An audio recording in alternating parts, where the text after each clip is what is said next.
Hello mga ka-Maharlika! Yan, mga ka-Eat Bulaga!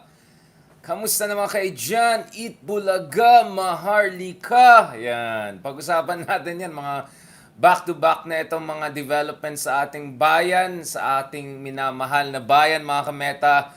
Ayan na, so now ang labanan is Maharlika Fun by Cam. So, bantayan natin na mabuti yan. And let's also look at the voting record because mga kameta, si Riza Hontiveros na naman once again ay lone voice of the opposition and some would argue the genuine voice of the opposition ay nag-no dito sa Maharlika Fun version na pinasa last night or kanina umaga ng ating Senado, no, but we have to watch very carefully dun sa bycam version kasi kailangan pa meron tayo sa lower house of Congress at dun sa Senado, no. So let's discuss that very shortly, but before that mga kameta, pag-usapan din natin ito, no, Eat Bulaga, buyaka siya. Kanina nga, anong pangalan nung isang parang comedian nila na kasama nila doon? Na meron siya dyan sa, parang malapit sa Scout Borromeo. Basta yung comedian nilang kasama. Anyway, nakalimutan ko yung mga pangalan niya. Siyempre mga kametang, Itbulaga po, Itbulaga ay napaka malapit sa ating puso. Hindi naman dahil nanonood tayo ng Itbulaga recently over the past 10, 15, 20 years or so. Pero mga kameta, ito mga kameta. Marami tayong mga formative years memories bilang mga millennial. Lalo na yung mga medyo mas matatandang millennials. Oo, marami kang mga formative memories dyan na pag-usapan na natin na mabuti. So, mukhang It Bulaga is also leaving GMA Network. Hindi lang pala ako. So, hindi lang si Willie the other year, but ngayon It Bulaga, another big entertainment staple dyan sa GMA Network is going out, and there are speculations that it may move to the other big network. May posibilidad maging kapatid sila, no? Mga kameta, pag-usapan natin yan. But by the way, before going into this Maharlika or Eat Bulaga Maharlika conversation mga kameta, let me mention once again ito dun sa mga nag-follow up kasi marami nagtatanong na ano ulit yung pangalan ng restaurant ng ating pinsan, no? Mukhang hindi naman siya nagalit dun sa mga sinabi natin dyan. Ayan, ito. Make a Wish. Ayan, sa Ibiza yan. So kung dumaan kayo sa Espanya mga kameta, daanan nyo yan. Ito po yung nagbukas ng bagong page itong pinsan natin na Make a Wish.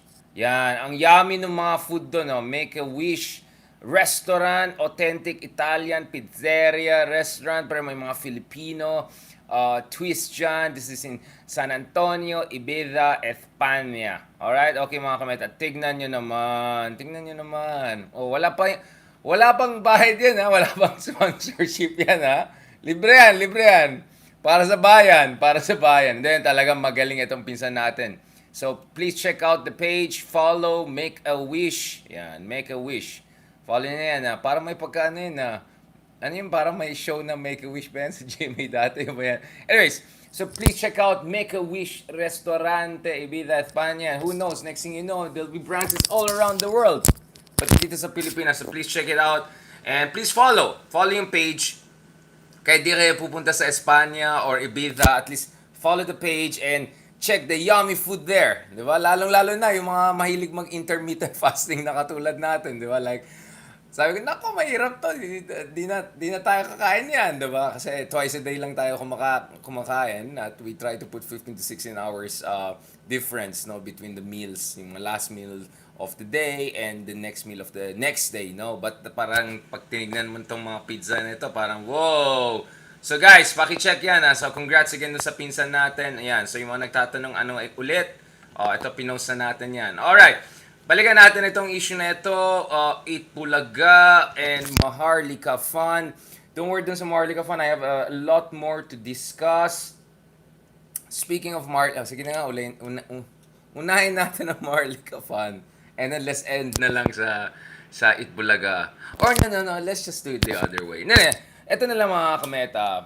Speaking of ako, kasi nung high school namin sa Baguio, especially nung time, kasi may time na nasa public school tayo nag-aaral. So, shoutout naman dyan sa mga high school natin dyan sa Baguio City, yan. Kasi may mga times, mga kameta, parang kasi, may times na nakistay din kami sa lola namin. So, akyat ka ng bundok all the way, abot ka ng Marcos Highway, yon Marcos Highway! Solid North.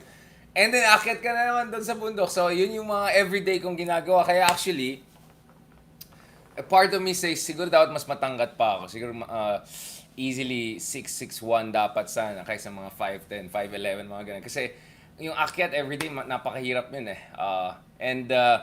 No, and one thing I remember very well dito sa Bulaga is, ito, magka-class tayo. Lumalabas na yung chest hair natin. And then, like, during lunchtime kasi, may mga times, umuwi ako, bumababa ako sa bahay. Yan, all the way down, lunch, and then akyat na naman for the class. At yung parating pinapanood sa bahay, pag uwi namin, ayan, Eat Bulaga. So, you know, it's, dyan yan, yung mga ganyan memories, hindi yan mawawala. Now, for quite some time, mga kameta, meron mga bali-balita na medyo alanganin itong situation with Eat Bulaga at former Senator, Senate President Soto was pushing for some sort of rearrangements there. At mukhang eto na, final na po yan. Mukhang alis na talagang Itbulaga. Hindi lang sa GMA Network, it looks like it, but mukhang dun sa totally, no? Itong arrangements na meron sila para let's get this right, no? Okay.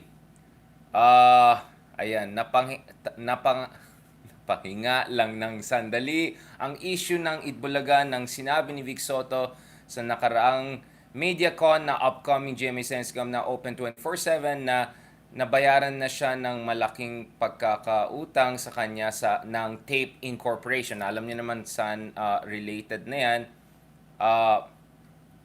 Wait lang. You know what? Okay. Ito. Baka maano tayo dyan. Let's be careful Don't worry guys, papunta tayo sa Maharlika Fun. Unahin muna natin itong Eat Bulaga na ito. Kasi Eat Bulaga, Maharlika, 'di ba? Ito. Okay, so Eat Bulaga, so GMA apparently surprised na Eat Bulaga is departing. Says Tape has block time deal until 2024. So medyo issue yan kasi siguro expectation nila one more year pa mag-stay. So GMA Network is saddened by the quote unexpected departure of its noontime show almost after 30 years. So halos ka-age pala natin itong Itbulaga na ito, no? Grabe, no? 30 years na halos pala itong Itbulaga. At ito yung ayon so depart siya dun sa kanyang producer, yung Television and Production Exponents or Tape Incorporation. Sa isang statement, sinabi ng GMA, we are saddened by today's unexpected turn of events with regard to Eat Bulaga. In the same statement, sabi ng GMA na it still has an ongoing block time agreement with Tape, which said that Eat Bulaga was supposed to air on GMA at least until 2024. So that's what more than 6 months or almost 6 months, no? So GMA has been the home of Eat Bulaga for many years, and we still have a block time agreement with Tape until 2024 for the noon time slot. So I don't know anong gagawin nila dito. What's the situation here? GMA, however, did not address yung rumor transfer of Eat Bulaga to another network. Mukhang yung, at pag-usapan natin shortly yan. So together with all the Filipino fans, we pray for a swift resolution of their issues. Maraming salamat sa patuloy na suporta, mga kapuso. Yan ang sinabi ng GMA Network, which of course, for disclosure, was my former employer, one of my longest employers for almost one of my, ka-employer, mga ganun, for a very long time. Now, ang balita is, mukhang pupunta, or at least, yun yung balita na baka pupunta na sa TV5, no, which is the next other big media network. Wait lang, nasan tayo pumunta? Ayan, post natin dito mga kameta. So, ayan na. Siliparan na lahat sa TV5. The new big one ba yan, di ba? And TV5 was actually supposed to have a deal with ABS-CBN also, although naskattle yan because of alam nyo na, yung mga nagpo-pushback dyan sa Kongreso, mga others, yung mga katatay, etc. So, ito. So, some are thinking na baka lilipad na sila sa kabila. Alright, so, yun po yung news na, so, basahin yan sa PEP. Diyan yung news na mukhang pupunta sa na TV5. As I said, the media landscape is very dynamic, is very in flux, and tingnan natin if that could also help boost TV5 to become the premier, no, media network in the country, no, after spending a lot of time in the shadow of the two big ones, no, ABS-CBN and GMA Network. So titignan natin yan, mga kameta, no. So this is gonna be very interesting. Of course, alam natin ang Eat Bulaga, napakalakas. Naalala ko there's a time na pati si Vice Ganda, di ba, napasalita na siya na nako, mahirap talunin yan. At I think, of course, one of the cultural phenomenon na create itong Itbulaga was yung Aldab, di ba? Well before BTS, well before lahat ng mga drama na yan, there was Aldab. I mean, there was a time na I think yun yung pinaka-trending ever in the history of Twitter or something like that. And to be honest, the sociologist, the sociological analyst in me, no, is wondering what was really behind it. May mga nagsabi na hanggang ngayon may fans club pa rin ng Aldab, among others. Si Main pala nasa ano rin pala sa TV5. Anyways, tapusin natin itong showbiz na ito. I just had to say it because of course malapit sa puso natin na Itbulaga back in the day. At malay mo, baka pupunta na rin sila sa TV5, no? Anyways, balikan natin ito more, another serious issue, which is or some would say actually the serious issue here, is yung Maharlika Fund, mga kameta. Okay. Balikan natin ito. So, first of all, mga kameta, let's look at the voting record. Boom! That's it. Yan! Dito natin makita, mga kameta, sino talagang totoong opposition, no? So once again, mga kameta, Riza Hontiveros is the lone voice of opposition. So hindi benta sa kanya yung mga proposed amendments, hindi benta sa kanya yung mga sinasabi na, ayun may safeguards naman tayo dyan, huwag kayong magalala, di ba?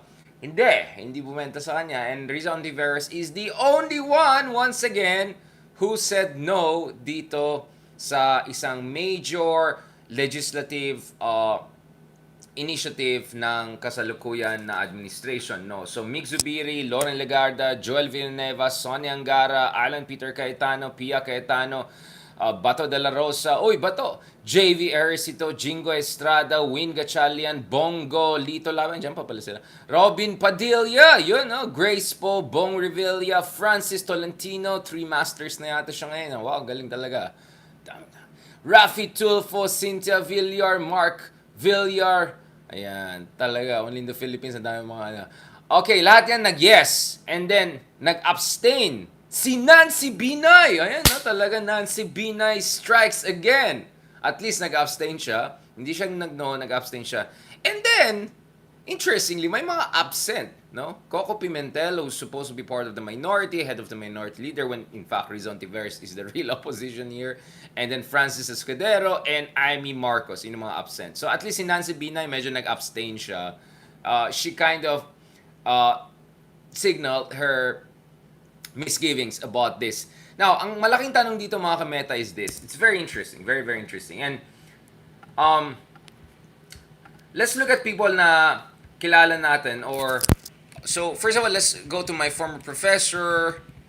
Isa sa mga former professors natin, si Winnie Munsod, of course.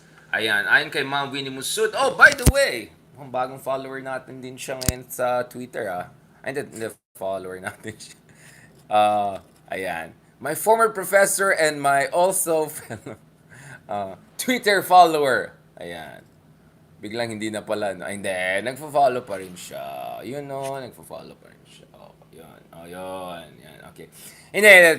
So, may comment si ma'am, si Professor Munzot, parang ayon sa kanya, parang medyo na railroad yan. Parang hindi masyadong 100% itong sinasabi na scrutiny, review, etc. So she remains very skeptical, very very skeptical of this, and she sees it as quote unquote a political move, mga kameta. Political move. Yun ang nakikita niya. She doesn't see much of an economic rationality to this because wag natin kalimutan, mga kameta, ang Pilipinas is isang net importing, net borrowing country na lower middle income country. So many would say it doesn't make sense at all for a country like the Philippines to have anything like this, especially if kukuha ka ng funds kung saan-saan, hindi rin stable masyado yung pension funds natin, yung dividend situation natin here and there. So, I don't know. Oh, ayan, sorry. Kinorek tayo ni Peanut na. Hindi, hindi. Peanut, 28 years sa GMA Network. Oh, 40 years na si, 40 years plus na Bulaga. Ayan, sorry. I just saw the... No, no, no. I was referring to, yung showing on GMA. Katulad ng nakita natin. Kasi alam ko yung Bulaga itself is much older. Much older than yours truly. Alright. Okay. Okay, balikan natin. Now, so for her, it's a political move. And balikan natin itong mga kameta. 1 second. Now, in fairness, one of the persons I've been checking in terms of commentaries and analysis, or actually a number of persons I've been checking in terms of commentary analysis. First of all, itong economist na si Enrico Villanueva, he had a very interesting itong matrix, no? Kung saan pinapakita niya yung difference ng investment fund ng Indonesia at Pilipinas. Because remember, I said a while ago, net importing, net borrowing, lower middle income country. Well, the closest analog we can find is Indonesia, although Indonesia is now, again, upper middle income country, and their trade balance and fiscal balance situation is quite different from the Philippines. Nevertheless, yun ang sabihin natin closest to the Philippines, the closest apple and apple situation that we can find. But, ayon ito kay Enrico Villanueva, even here you can see some big difference here. You can see some big difference, diba? Because dun sa Indonesia investment funds, it's about attracting investors and funds. Dun sa Maharlika fund daw to seek higher returns on funds currently used for development finance. So may pagka-redundancy ba dyan? Governance board ng Indonesia Investment Fund, may supervisory board, formed board of directors chosen from finance and professionals. Headhunters and investors were consulted in selection. Management contract between supervisory board and their board of directors. And in comparison, dun sa Maharlika Fund, at least in one version of Maharlika Fund that we're seeing, walang supervisory board that controls board of directors. There is a passive advisory board which cannot do meeting nor control function. At yung board of directors are primarily political appointees, not necessarily technocratic. Again, dun sa Indonesian Investment Fund, pag tinignan mo, yung alignment with laws and standards, may consultant PwC was hired. So ito yung big financial consultancy firm was hired to ensure that itong investment fund ng Indonesia followed yung international standards and laws. Pagdating sa Pilipinas, Philippines seeks exemptions from local laws and global risk standards, etc. So, yun yung kanyang version na if you look at the country that is closest to us, that has already established an investment fund in a much better global investment equity markets climate, iba yung itsura Iba yung itsura ng kanilang investment fund. At yun yung medyo concern dito na it doesn't even follow the Indonesian standards, no? Kaya yung ibang kaibigan natin katulad ni Cleve Arguelles have mentioned their doubts about whether the safeguards vis-a-vis the Maharlika issue are sufficient, no? Considering the Philippines' very poor track record in terms of fighting corruption, just look at the Philippines ranking in terms of corruption, in terms of transparency and accountability, no? Uh, Obviously, iba yung kay Lenny Robredo because consistently nag-top siya doon sa alam niyo na, doon sa Commission on Audit, no. Now, so na-approve na yung na-approve na ang Senate version. So we have to watch the bicameral. Now, interesting, one of the other persons I've been watching in terms of their commentary, also of course because I get my views and I triangulate my views and juxtapose my views all around. And one of them is of course JC Punong Bayan, who's one of the more vocal and prominent critics of the Maharlika Fund. Now, as you may know, a few months ago, may konting mga disagreements, etc. Kami on some macro policy issue, and of course, my contention was that wag tayo mag-turfing dito, no, and when we talk about issues of policy, this should not be just left to economists.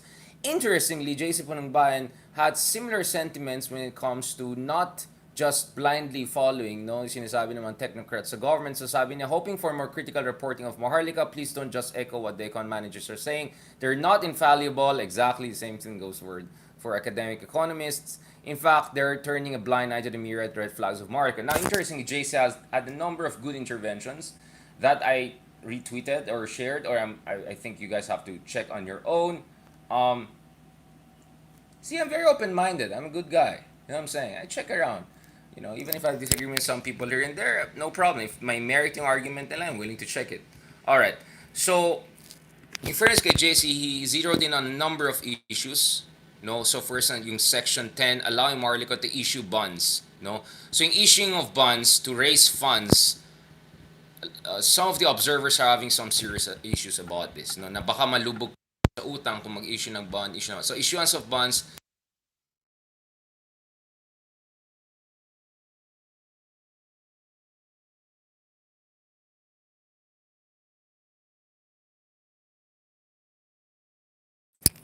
Ano nang press natin dito? No, so we have good friends here who are really checking a number of key details. Now, uh, JC also correctly pointed out that if you look at the Philippines, we are actually a net borrowing country from the rest of the world. So they're also, so this is the numbers we're seeing. So as a net borrowing country, does it make sense for us to pretend that we have a lot of extra funds that we can gamble, or we can uh, have risky investments or diversified investments, whatever, right? Okay, so yun yung sinasabi nila. I think these are some legitimate points that are being raised. In fairness to Enrico, in fairness to JC and some of the economists in the Philippines who are really scrutinizing the latest version. Ako naman mga kameta, para sa akin, babantayan rin dapat din natin itong final version nito.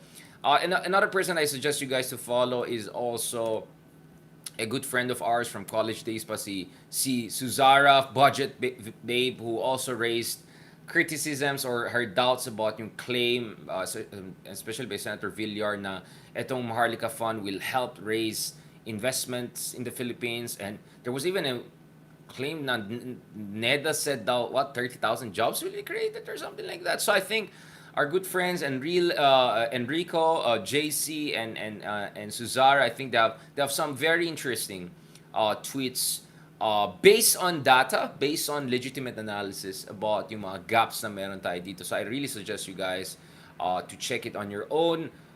For me, I think Winnie Munsod really has something to say when she argues that this is fundamentally a political move rather than an economic move. And I'm glad that there are economists who do a lot of political analysis, the same way that, political scientists and historians should not necessarily be barred from making economic analysis when they know a thing or two also about the basics of policy making, etc.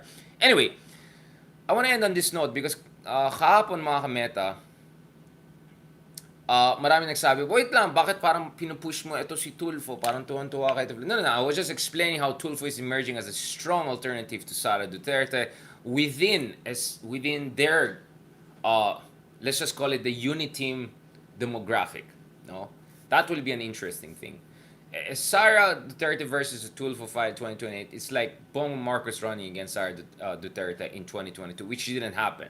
But this could happen later on in 2028. So that's one base.